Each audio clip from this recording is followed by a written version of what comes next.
Hey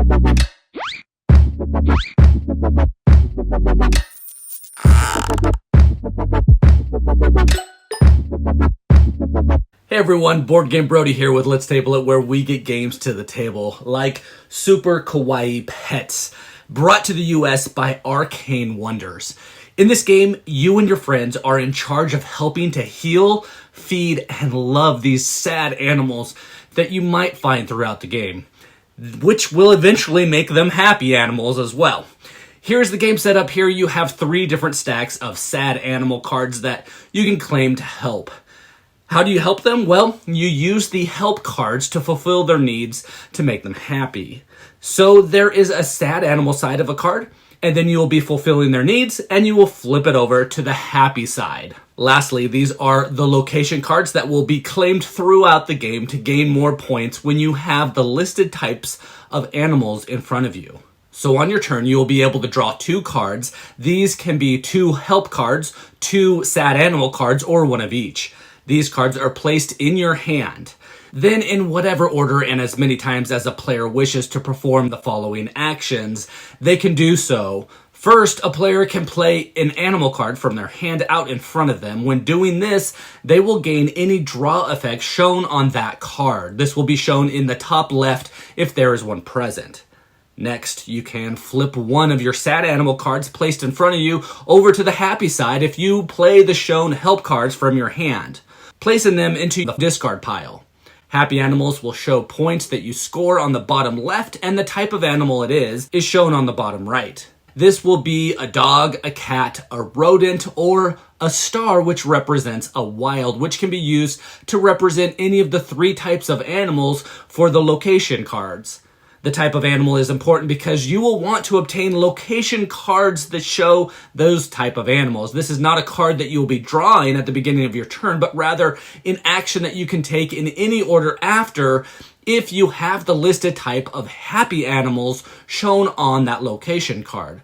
So again, you will be choosing 2 cards and then doing any of those actions that you want to or can. When playing a card that gives you a draw effect on the top left, you will only be able to gain the bonus if there is a card out available that matches its bonus.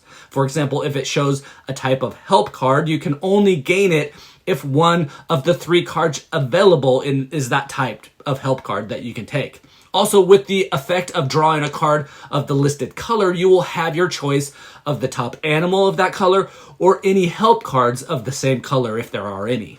A turn ends after taking any of those additional actions, and then a player cannot have more than 5 cards in their hand at the end of their turn, and if so, they will have to discard down to 5. Players will continue playing, gaining the shown points on happy animals and location cards, and when a player reaches 10 total cards between their happy animals and the locations, that's the final round, and the game ends when all players have played the same amount of turns. The players add up their points shown on their cards, and for each sad animal a player has, including ones in their hand, they will lose 1 point for each of those. Then the player with the most points wins the game. And, well, that's Super Kawaii Pets. It's a really fun and cute card game that my kids just absolutely love. Plus, it's not just that, but there is some strategy in how you get your cards and how you want to go about gaining points in the game. Different pet cards give you different amount of points, and you can invest into, making a pet happy very easily, but sometimes it won't award you any points when doing that, but you can use those to secure additional location cards that do give you points, or you can invest in a pet with a lot of needs that you have to, spend several cards to make happy, but then you will gain more points this way. Now, neither of those are really problems in the game where you can end at 8 cards. So you want to be strategic in how, the cards that you want to get and the strategy involved with the location cards that are out there as well.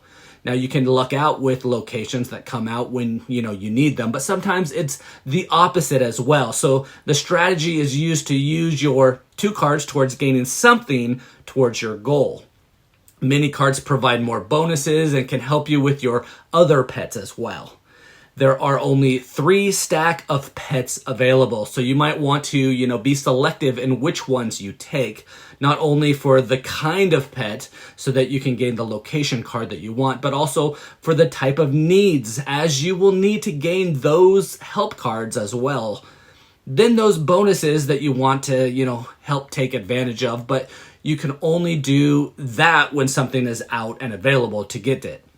It's a very easy game to understand and to play, and the game is layered so that you are collecting cards to flip over pet cards to then collect enough happy pets to gain location cards that will give you even more points and bonuses. And the way you connect those determines if you're going to win or not in this game. I enjoyed playing it with my kids. They definitely loved it. I think that the theme was extra special for them. And the game holds something, so it's not just, a theme game, but also, it does have some strategy and some fun in the gameplay with it as well. Again, this is Brody with Let's Table It, where we get games to the table. Please like and subscribe to our channel. We are working hard to bring to you videos like this one, so you know if these games are ones that you want to get to your own table.